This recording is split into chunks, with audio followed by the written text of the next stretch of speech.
여러분, 혹시 가족이라는 이름으로 받은 상처가 있으신가요? 특히 결혼 후 시댁과의 관계에서 말이죠. 오늘 들려드릴 이야기는 한 여성이 겪은 실화입니다. 김순희 씨, 그녀는 20년 전 사랑하는 사람과 결혼했지만 그 사랑보다 더 큰 시련이 기다리고 있었습니다. 여러분이라면 어떻게 하셨을까요? 가족에게 버림받은 그 자리에서 다시 일어설 수 있었을까요? 김순희 씨가 26의 나이로 결혼식장에 들어설 때만 해도 세상 모든 게 장밋빛이었습니다. 남편 김한 씨는 다정했고 시부모님도 처음엔 웃으며 맞아주셨죠. 하지만 결혼 생활이 시작되고 석 달쯤 지났을 때부터였습니다. 시어머니의 눈빛이 달라지기 시작했어요. 순이야, 이게 밥이니 개밥이니? 우리 아들이 이런 걸 먹고 어떻게 회사를 다녀? 매일 아침 식탁에서 시작되는 잔소리였습니다. 반찬 가짓수가 적다, 국이 짜다, 밥이 질다. 무엇 하나 마음에 드는 게 없었죠. 김순희 씨는 새벽같이 일어나 정성껏 준비했지만 돌아오는 건 차가운 한마디뿐이었습니다. 더 힘들었던 건 남편의 태도였습니다. 김한 씨는 어머니 앞에서 아내를 감싸주지 못했어요. 아니, 오히려 어머니 편을 들었습니다. 당신이 좀 더 잘하면 되잖아. 엄마 말씀이 틀린 건 아니잖아. 김순희 씨의 가슴에 금이 가기 시작했습니다. 그래도 참았습니다. 사랑하는 사람과의 결혼이었으니까요. 시간이 지나면 나아질 거라고, 자신이 더 노력하면 인정받을 수 있을 거라고 믿었습니다. 그렇게 5년이 흘렀습니다. 어느 날 김순희 씨는 시어머니 방에서 들려오는 목소리를 우연히 듣게 되었습니다. 시어머니가 친구와 통화하는 소리였어요.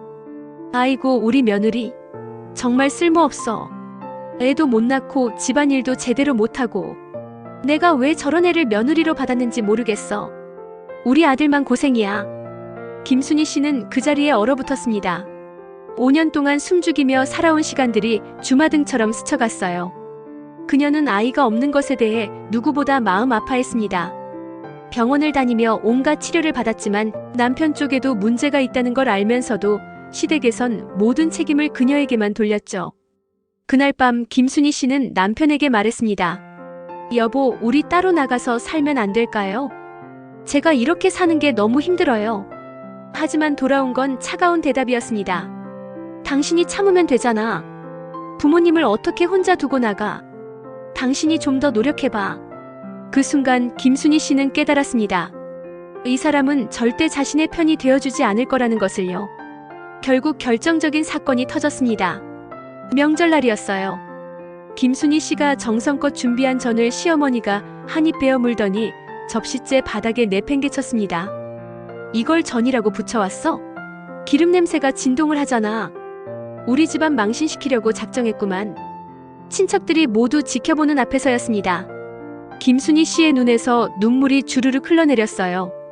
하지만 그 자리에서 남편은, 시아버지는, 그 누구도 그녀를 위로해주지 않았습니다. 내일 짐 싸서 나가. 우리 집엔 당신 같은 며느리 필요 없어.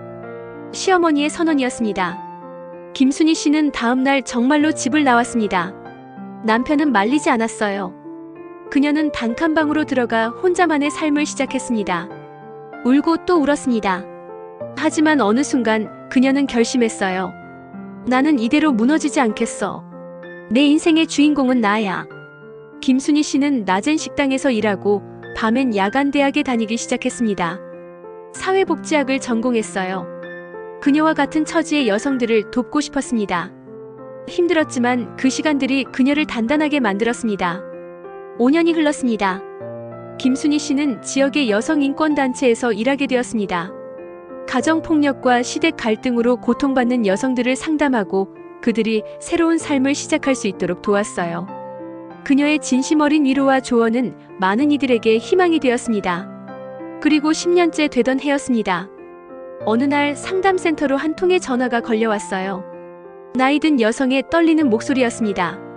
저기, 혹시 며느리한테 잘못한 시어머니도 상담받을 수 있나요? 김순희 씨는 그 목소리를 단번에 알아챘습니다. 자신의 옛 시어머니였습니다.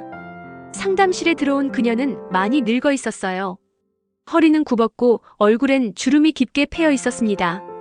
시어머니는 김순희 씨를 보자마자 눈물을 터뜨렸어요. 순이야, 나야. 알아보겠니? 김순희 씨는 조용히 고개를 끄덕였습니다. 시어머니는 떨리는 목소리로 이야기를 시작했습니다. 김순희 씨가 집을 나간 후 김한 씨는 재혼을 했대요. 하지만 그 결혼도 3년을 못 갔고 결국 김한 씨는 사업 실패로 집을 나가 연락이 끊겼다고 했습니다. 시아버지는 5년 전에 돌아가셨고 시어머니는 혼자 남겨졌어요. 그때 내가 왜 그랬는지 모르겠어. 순이야, 너는 정말 좋은 며느리였는데 내가 너무 욕심이 많았어. 손주를 보고 싶다는 욕심, 완벽한 며느리를 원하는 욕심. 그 욕심 때문에 너한테 너무 못되게 굴었어. 이제야 깨달았어. 내가 얼마나 힘들었을지. 김순희 씨는 말없이 시어머니의 이야기를 들었습니다. 가슴 한구석이 아팠지만 동시에 이상한 평온함도 느껴졌어요. 10년 전 그 집을 나올 때의 분노와 슬픔은 이미 많이 가라앉아 있었습니다. 어머님, 이제 괜찮으세요? 저도 그 시간들을 통해 많이 성장했어요.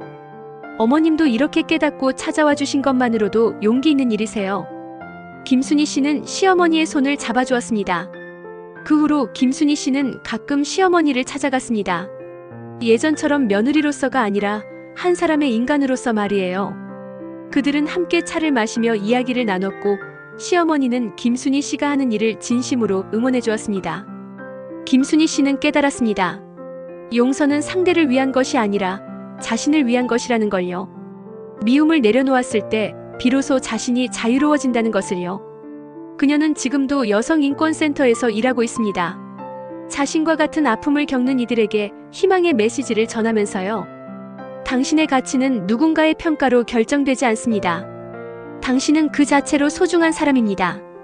제 영상들이 당신의 존경하는 인생에 조금이라도 도움이 되었으면, 제 글이 작은 도움이 되었다면 댓글과 구독, 좋아요 부탁드립니다.